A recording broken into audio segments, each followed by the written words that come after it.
La municipalidad, como todas las municipalidades de la provincia de Buenos Aires y en el país, recibe por descargo de la provincia un fondo educativo que a su vez la provincia recibe de la nación. Este fondo educativo debe distribuirse en cada municipio y cada municipio debe afectarlo a cuestiones que tienen que ver con este segmento de la vida cotidiana. Los concejales de la Unión Cívica Radical de Bragado han presentado una iniciativa para que parte de ese fondo educativo que recibe la municipalidad se aplique a la creación de becas para estudiantes secundarios y terciarios. Esto lo va a explicar en detenimiento la doctora Marita Geliti, con quien también vamos a hablar de un tema que la Unión Cívica Radical mantiene vigente porque entiende que no termina de esclarecerse, y es la relación del municipio con las cooperativas. Pero en principio, el fondo educativo y la posibilidad de crear un fondo para becas para bragadenses. Bragado, como los 135 municipios de la provincia de Buenos Aires, este año, en virtud de un artículo que se incorporó en el presupuesto nacional, le llegan automáticamente fondos de lo que se denomina fondo educativo. Esto está establecido por la Ley de Financiamiento Educativo, que es una ley nacional, que en su momento llegaba directamente a la provincia y la provincia luego no tenía la obligación de distribuirlo en los municipios, y este año se estableció ese fondo, pero se generó la obligación de que automáticamente ese dinero debía llegar al municipio, como llegan los fondos de coparticipación. O sea, antes llegaba directamente a la provincia y la provincia luego era arbitrario, o sea, si lo destinaba al municipio o no. En este momento, y por esta modificación que se realizó en la Ley de Presupuestos, la Ley de Presupuestos 2013, el Gobierno Nacional estableció que automáticamente debía llegar a todos los municipios. Entre esos, por supuesto, los municipios de la provincia de Buenos Aires, entre esos Bragado.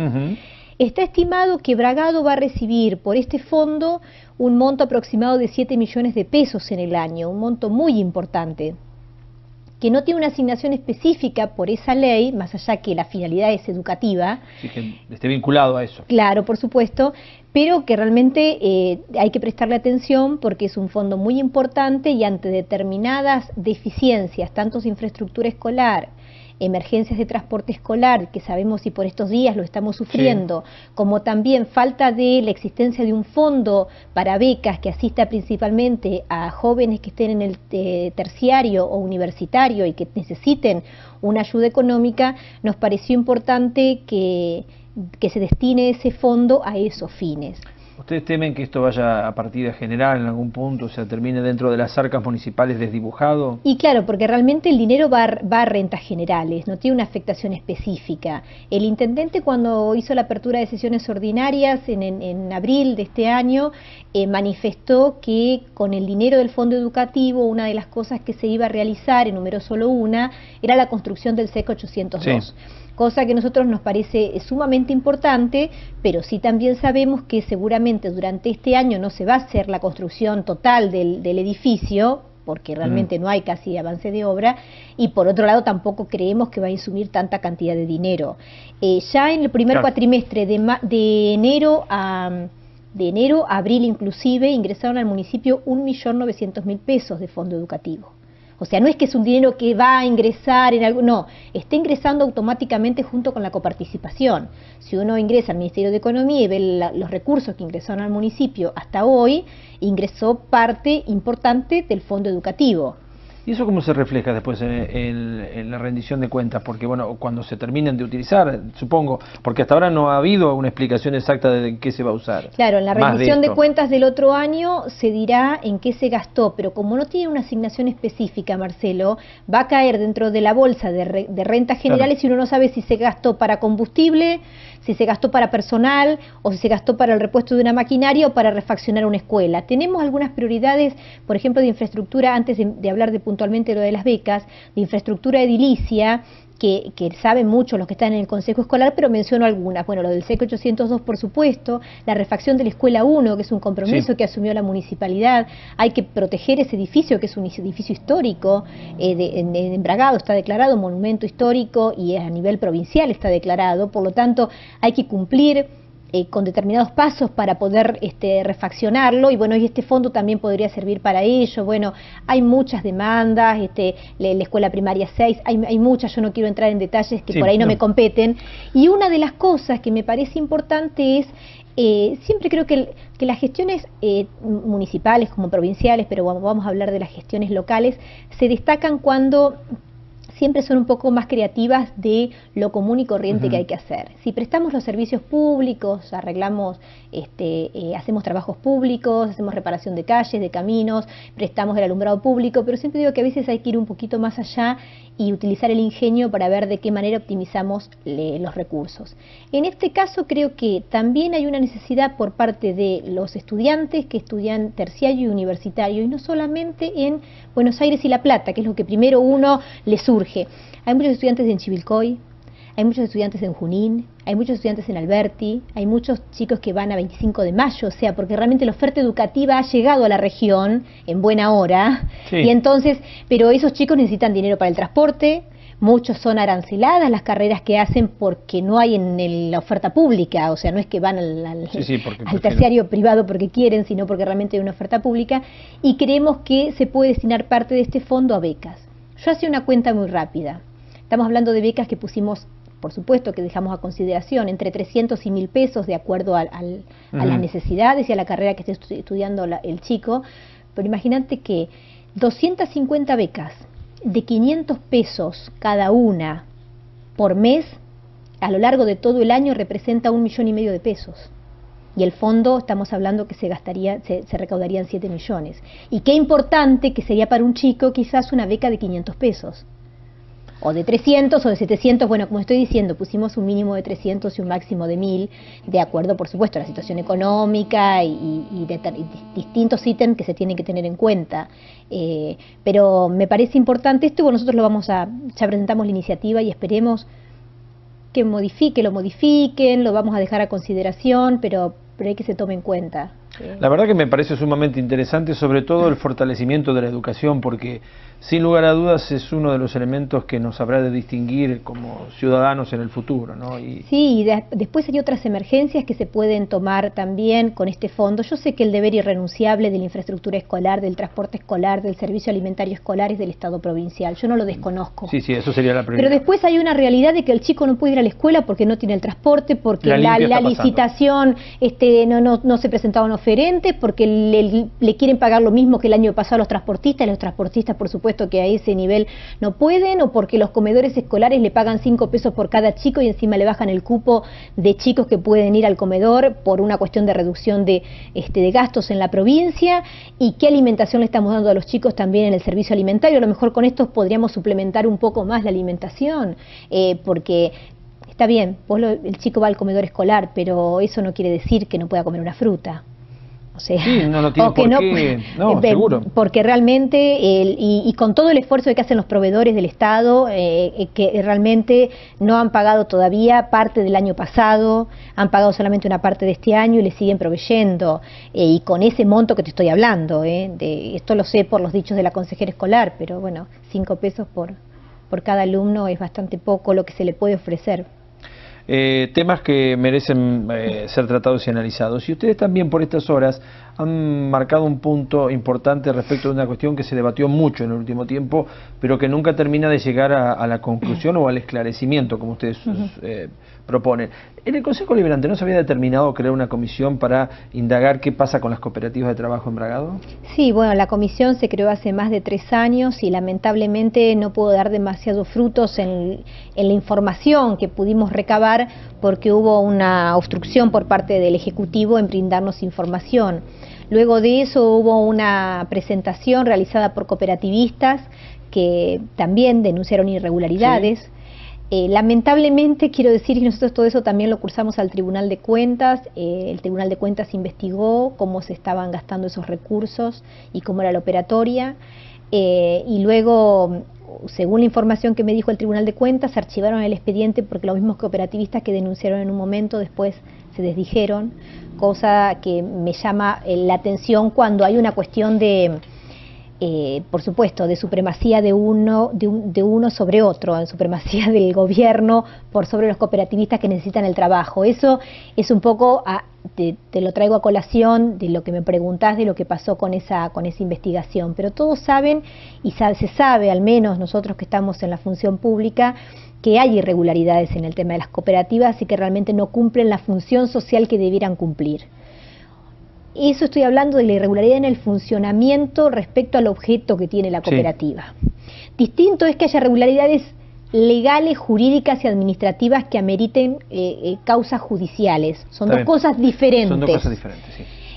Pero cuando estamos en política, nosotros no somos fiscales para ir y estar denunciando permanentemente en la justicia. Esa función la tiene otro. Más allá de que nosotros podemos alertar, lo podemos manifestar públicamente y también podemos ir a la justicia. Pero sí podemos decir cosas que sabemos que están sucediendo en Bragado con el tema de las cooperativas. Sabemos que no es un sistema de promoción social para la gente que está en las cooperativas, porque realmente terminan siendo dependientes del poder de turno.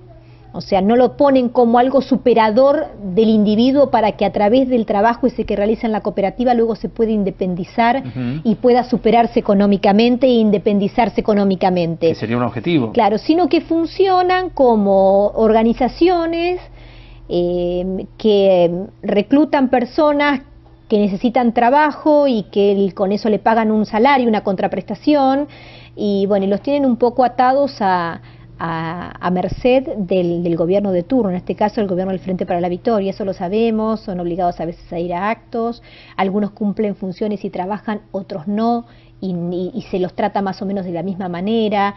Y por otro lado, creemos que es una gran, con todas esas irregularidades, sin embargo, nosotros lo que hablamos en las cooperativas respecto a la rendición de cuentas del año 2012, o sea, en qué gastó la plata el municipio en el año 2012, gran parte de los recursos fueron a pagarle a esas cooperativas, a pagarles por trabajo que ha hecho la cooperativa. Entonces yo digo, si las cooperativas tienen todas las irregularidades que todos sabemos que tienen, que los dicen los propios cooperativistas y lo sabe el gobierno, quizás el gobierno lo tapa, pero realmente están pasando irregularidades en las cooperativas, que no cumplen esa función que deben cumplir y que hay algunos que tienen más poder que otros en las cooperativas, hay algunos que mandan un poco más que otros en las cooperativas.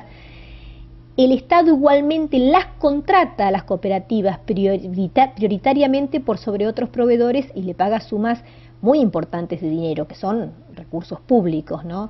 Entonces, realmente uno a veces piensa que hay un circuito ahí entre el gobierno y determinados funcionarios y las cooperativas estas de trabajo.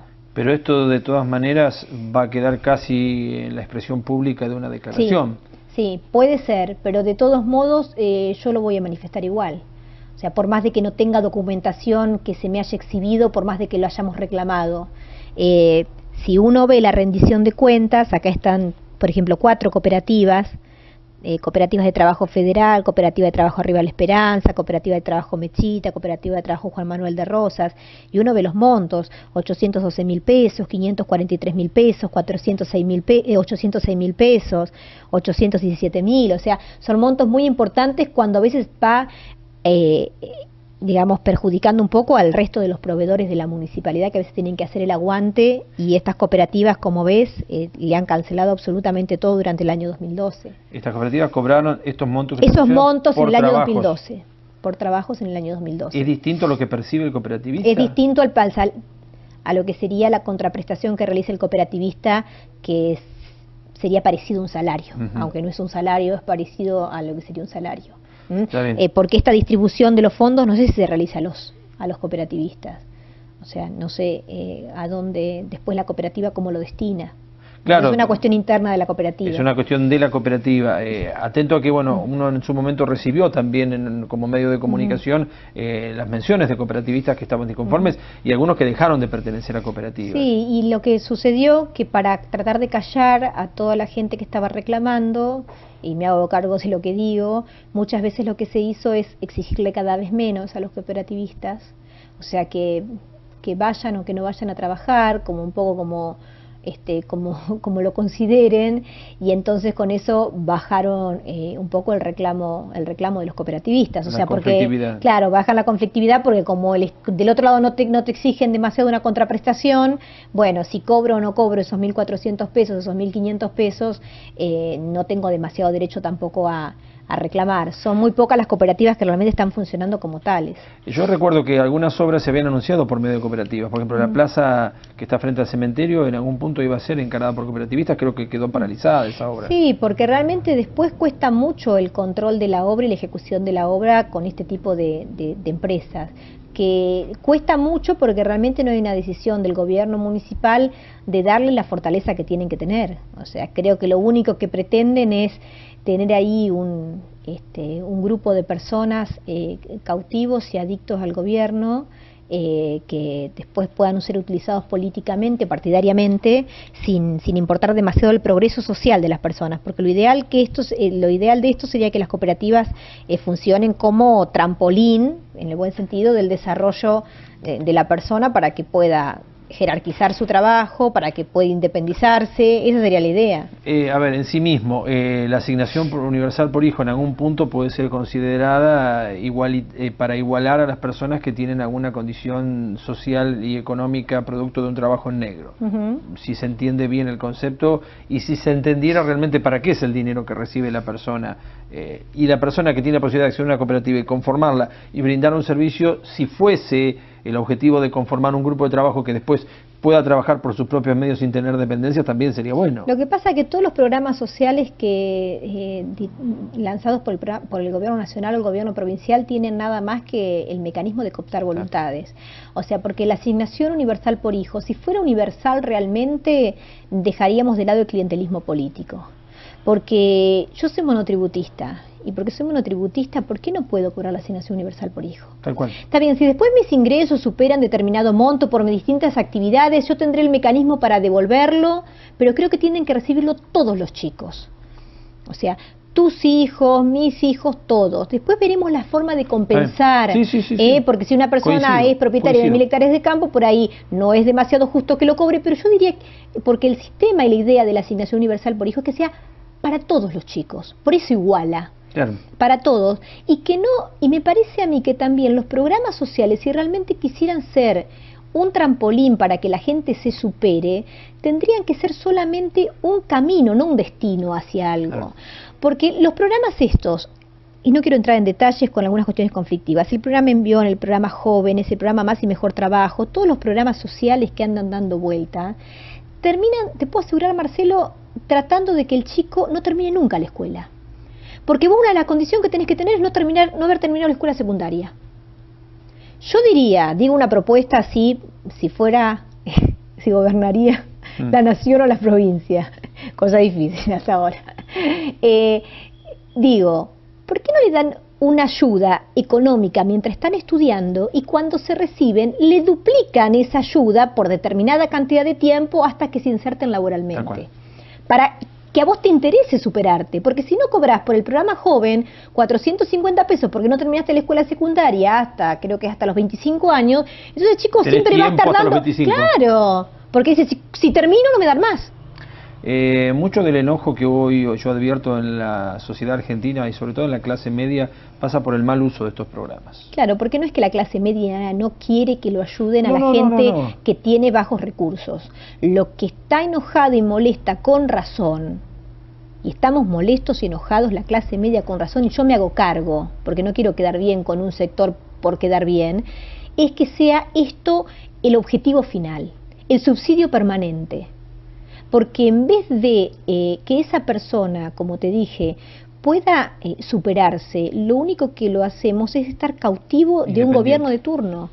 O sea, porque sí, está muy bien que la asignación universal por hijo aumente el monto, que hay otros programas sociales que también se aumenten los montos, pero en el fondo lo único que se trata de ir haciendo es generando una masa que lo único que está haciendo es estar relacionada con el gobierno de turno, nada más. No queremos que se mejoren, queremos tenerlos cautivos, y eso realmente no creo que sirva mucho para la sociedad. Es preocupante. Sí.